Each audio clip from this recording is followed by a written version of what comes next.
ఇప్పుడు marital age నుంచే start చేయాలి. ఓకే. సో 21 ఇయర్స్‌కి ముందు జనరల్‌గా మేము ఏ మెడికేషన్ ప్రిస్క్రైబ్ చేయము. ఓకే.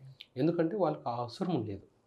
అండ్ మనకు ఇప్పుడు జరిగే కామన్ మిస్టేక్ ఏంటంటే టీనేజర్స్ అందరూ నేను ఈ టాబ్లెట్ తీసుకుంటే బాగా పర్ఫార్మ్ చేస్తాను అని చాలామంది మెడికల్ షాప్స్‌కెళ్ళేసి కొనేసి దానికి అడిక్ట్ అయిపోతున్నారు. అవును. హ్మ్. సో బేసిక్‌గా ఆ ఏజ్‌లో చాలామందికి అసలు టాబ్లెట్ వాడాల్సిన అవసరమే ఉండదు.